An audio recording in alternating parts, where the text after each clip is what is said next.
Former Congressman Arnolfo Teves will be undergoing major surgery. He was rushed to the hospital on Tuesday morning after complaining of stomach pain. Teves was under detention at Camp Bagong Diwa when he experienced severe discomfort. His lawyer, Attorney Ferdinand Topacio, says after in-house treatment failed, Teves was moved to a government hospital where doctors recommended major surgery. This prompted the expelled congressman's transfer to St. Luke's BGC. The Bureau of Jail Management and Penology said it followed proper protocols in emergency cases for high-profile detainees. However, Pamplona Mayor Janice Degamo slammed the hospital transfer as another delaying tactic, saying the public is growing weary of this, quote, judicial drama. Teves is facing multiple charges, including the murder of Governor Roel Degamo, husband of Mayor Janice. And we now speak to Teves' legal counsel, Attorney Ferdinand Topacio. Magandang gabi po sa inyo. Welcome to The Big Story.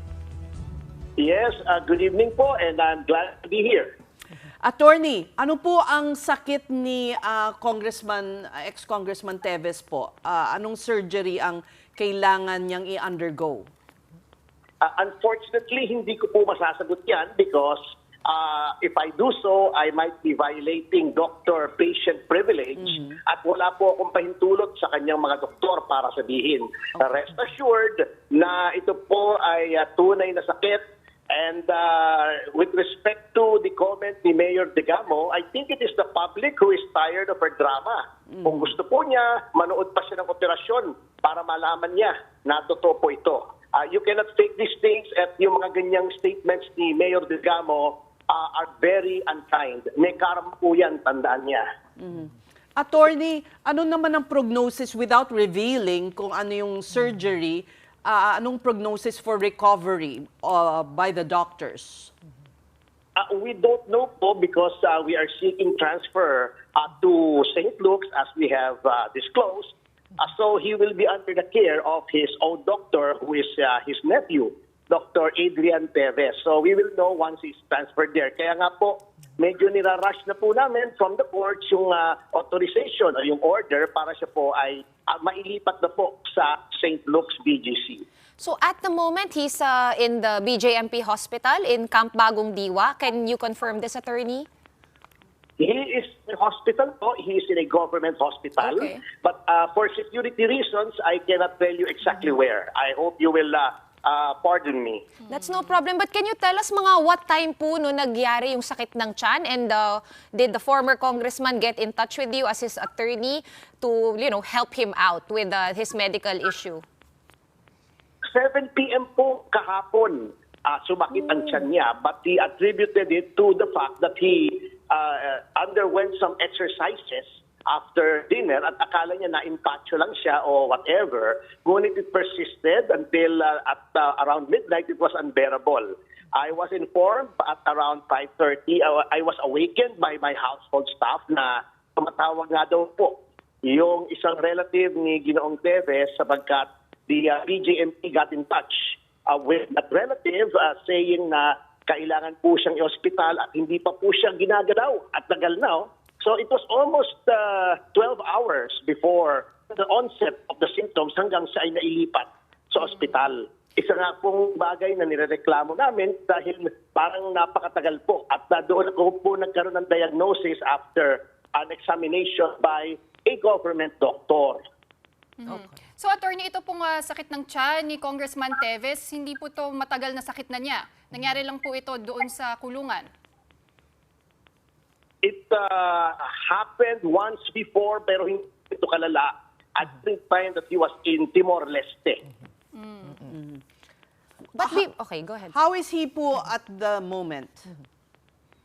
He is being administered painkillers sapagkat kanina po nung itinakbo namin siya sa ospital, talagang it was unbearable according to him. Nilagyan siya ng painkillers, medyo na-tolerate na niya, ngunit syempre po, pag na-wear out yung ng painkillers, masakit na naman. This afternoon, he was given medication so he could rest because he was not able to sleep the whole night. So, yun po, the situation is still not good.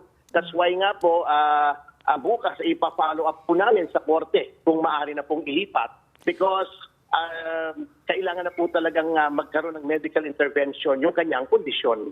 Okay. And just to be clear, no, Attorney Topacio, stable naman po si Arnie Teves at this moment. And yung diagnosis na kailangan niya mag-undergo ng major surgery ay galing po dun sa mga doktor sa government hospital where he is currently at. Yes po, kasi wala naman pong ibang doktor na tumingin sa kanya umpisa kahapon kundi mga government doctors. Kaya nga po, we are seeking a second opinion sa mga private doctors na karapatan naman po ng kahit sinong tao. We must always remember that even a detention prisoner is presumed innocent. At ayon sa ating saligang batas, sa Universal Declaration of Human Rights, sa Declaration of Civil and Political Rights ng UN, a detainee has the right to access to competent medical attention. Is your camp open for the private doctor to just see and check him up in the government hospital? Is that something you're amenable to? Mas maigi po siguro kasi there is a recommendation for an operation, ilipat na po sa kung saan siyang lugar o operahan. To be clear, there is no permission yet granted by the court. You're still awaiting the court's permission to transfer Mr. Teves to the hospital in BGC. Opo, because we have to follow the rules, of course.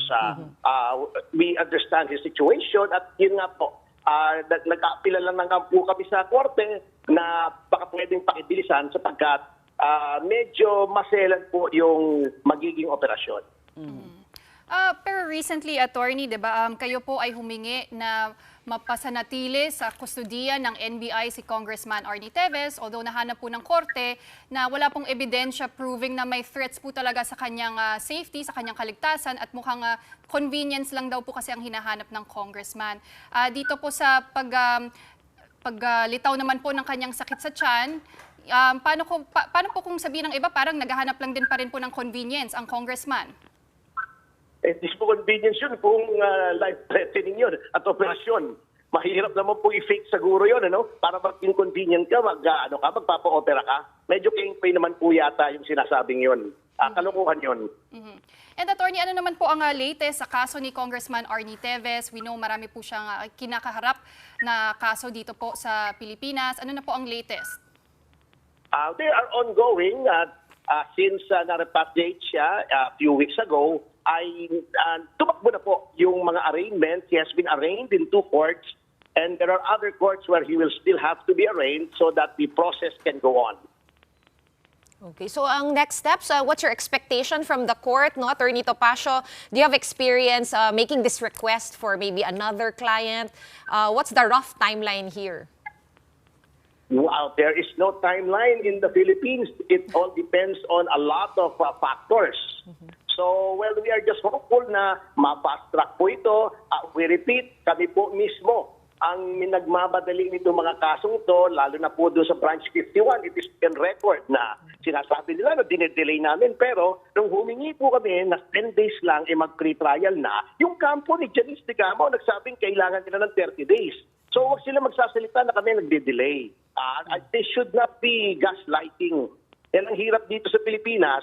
May hearing na, dapat yan sub judice na daldal pa ng daldal yung kabilang kampo. Attorney, you've seen your client personally since this medical emergency. Of course. I was with him the whole morning and then I had to go to the office kasi nagpagawa nga ako ng mga motions to be filed in court that I had to sign. Is he stable? Would you say? Kahit na hindi po kayo doktor? Well, he is there stabilizing him because they have to, pending the operation at St. Luke's. All right. Well, we thank you so much for your time, Attorney Ferdinand Topacio.